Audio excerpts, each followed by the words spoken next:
Şimdi bu Afrodisas hikayesini baştan sonuna kadar anlatayım da bu iş bitsin. Yani bir yerde kayıt olsun diye.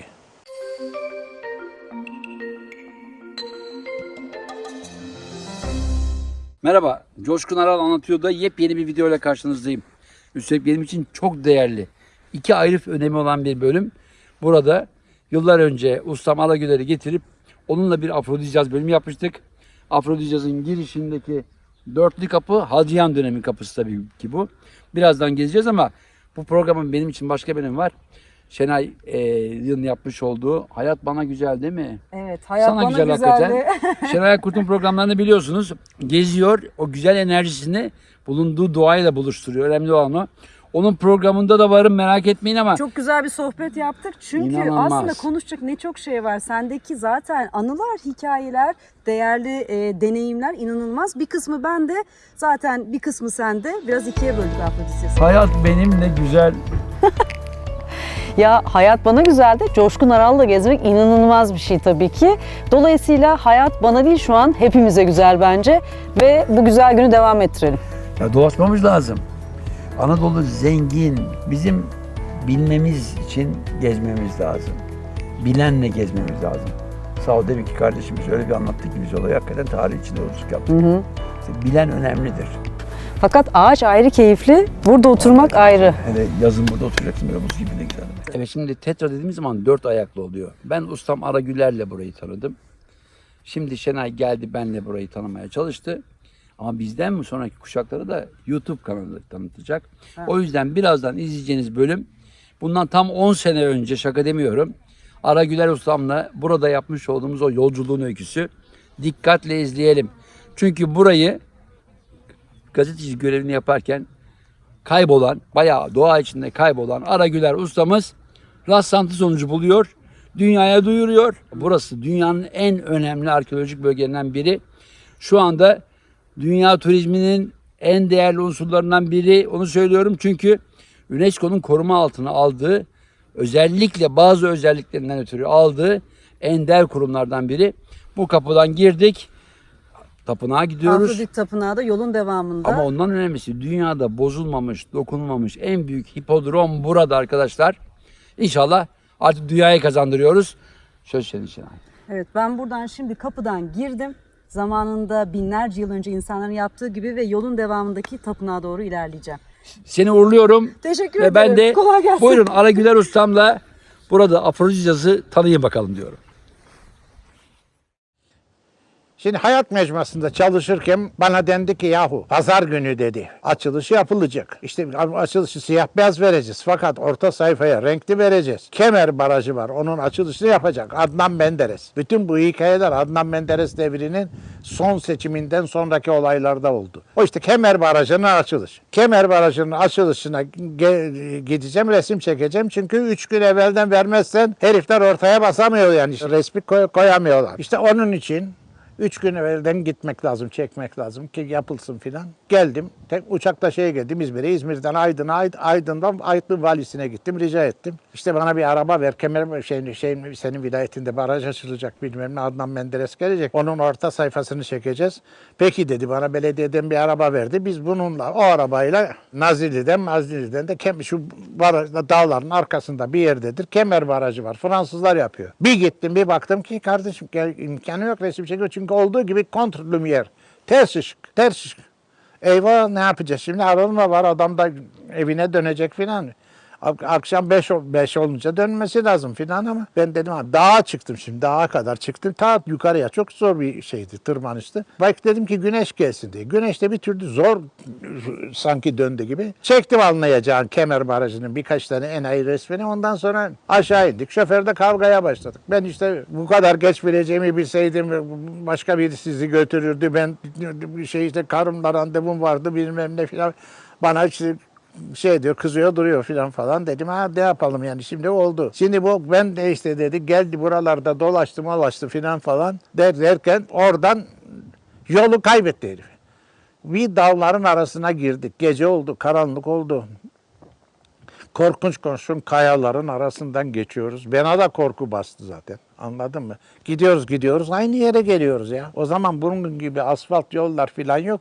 Toprak yollar. Yani öyle virajlar hatırlıyorum ki mesela bu viraja giriyor, arabanın arka tarafı o zaman dönüyor. Yani öyle kısa yollu şeylerdi. Neyse sinir bir vaziyette bir yerde dur da burada bir köy mü evinde kalırız bilmem ne.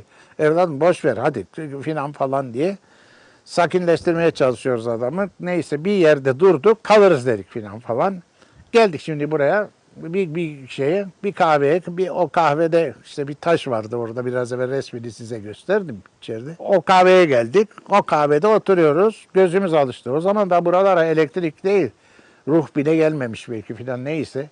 Gaz lambasıyla, lüks lambasıyla var. Lüks lambası de şey diyor. Kahvede aç. Biraz gözüm alıştı filan. Bir de baktım ki adamlar oynuyor, bezik oynuyor, domino oynuyor, pişpirik oynuyor. Neyin üstünde oynuyor? Masa yok. Masa Roma sütun başları var ya, böyle şapitolar, başlıklar. Onları koymuşlar, onu masa yapmışlar. Kahvede oynuyorlar ya. Delireceğim. Ondan sonra bir de bakıyorum kahvenin ortasında sütun var. Kahvenin damını tutuyor. O Roma sütünü. Allah Allah, ne garip yere geldik. Neresi burası dedi, yere koyuyor. Allah Allah, merhaba filan falandan sonra bir yere gireceğiz, yatacağız işte, neyse. Adamı bir yere koydular, beni bir yere koydular. Ben sabah mı huylandım, dedim ki lan burada bir bok var. Sabahın ilk ışıklarında çıktım, makinemi aldım, başladım dolaşmaya buraları.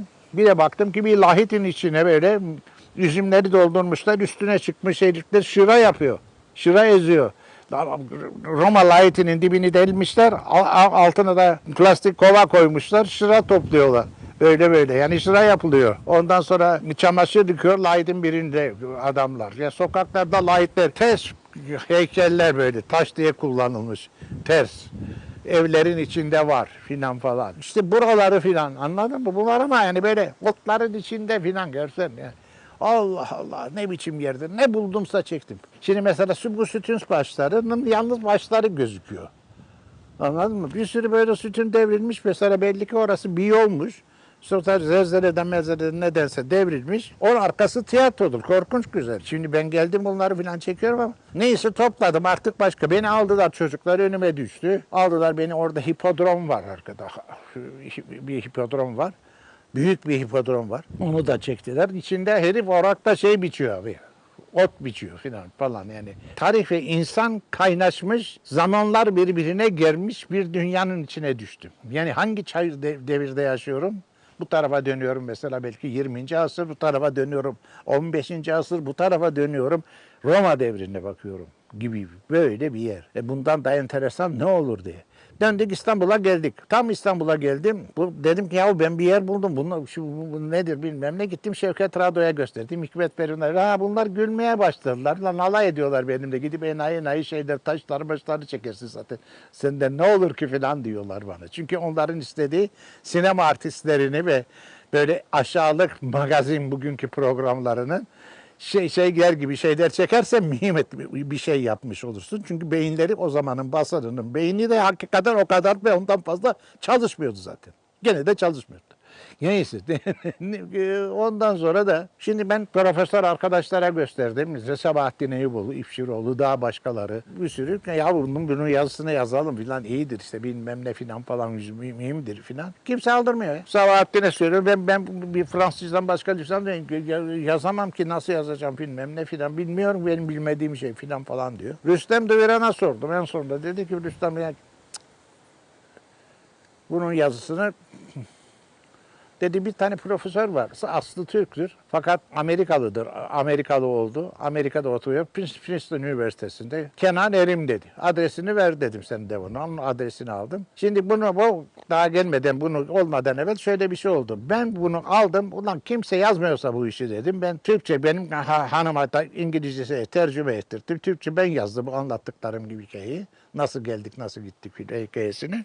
İngiliz dergisine gönderdim. İngiliz Architectural Review dergisi ki dünyanın en büyük mimari dergisidir. 10 sayfa verdi bu röportajı orada. Siyah beyaz. O çıktı bir iki hafta sonra bir fax geldi. Fax yoktu o zaman. Telex geldi. Telex'te Horizon diye bir dergi.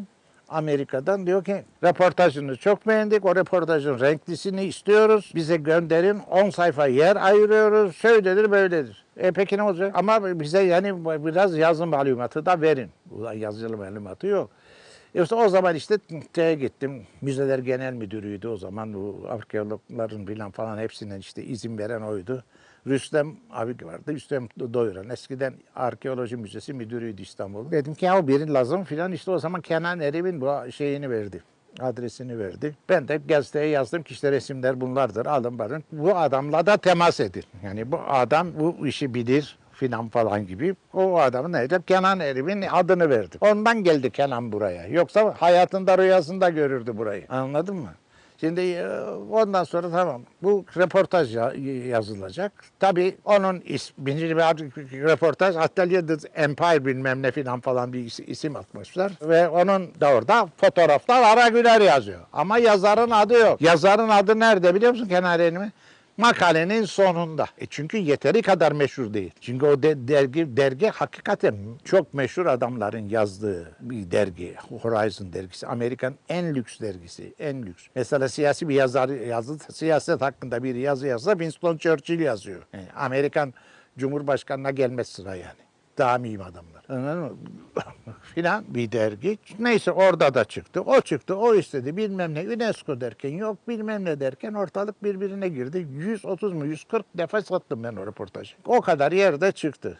Tabii çok meşhur oldu. İşte turizm acentaları buraya yol açtı. Haritada yeri belli oldu. Adinin Afrodisios olduğu belli oldu. Kenan Erim de şunu yaptı. Bu geldi İstanbul'a. Dedim ki şimdi şuraya git, şuraya kazacaksın, şöyle yapacaksın. Hatta ben buraya kadar da o herifi getirdim. Burasını da gösterdim, gezdirdim. Bulunduğu yerlere kadar filan.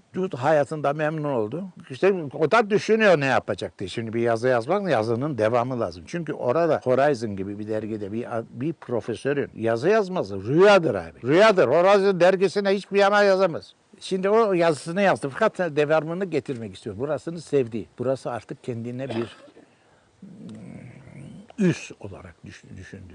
Dünyanın en kurnaz, dünyanın en tahsilli, en kültürlü heriflerinden biriydi Kenan. O kadar yani müthiş bilgisi olan. Çok yani hayran kalınacak kadar bir adamdı.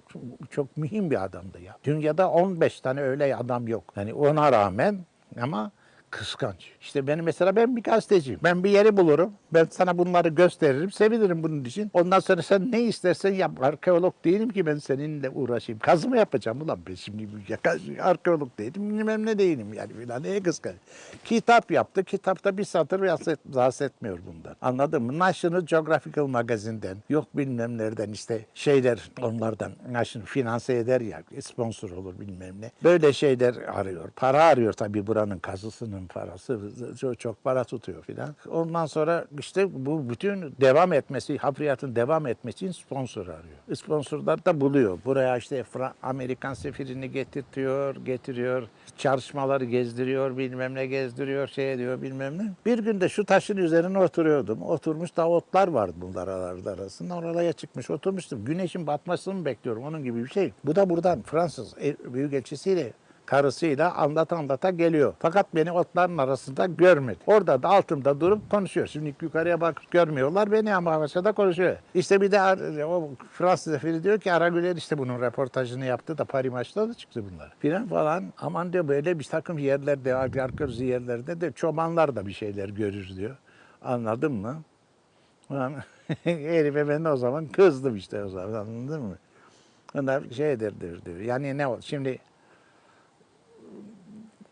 ignore etmeye çalışıyor falan yani. Neyse böyle. Benim öyle kıskançlık tarafım yoktur yani. Bu gitti fakat dediğim gibi yani çok kültürlü ve çok bir adamdı ya. İyi adamdı. Faydalı bir adamdı. Neden öldü biliyor musunuz? Şimdi burada hafriyat yaptırıyor da işçi bir şey. Tabii Türk kanunlarının o kadar çok bilmiyor ama biliyor da yani bilmemezlikten geliyor belki. Çünkü bu charity bir work yapıldığı için yani bunlardan işçilerin kademesini istediler. Bilmem kaç milyon. Herif burayı kazıyor. Türkiye'yi iyilik yapıyor. Bilmem ne filan. Kademe borcu geldi ya. Herif oradan Enfarktüs geçirdi. Ve enfarktüsten İngiliz seferatesinde öldü abi. Ankara'da. İşte Afrodisias'ın hikayesi aşağı yukarı budur. Daha bir sürü teferruatı var.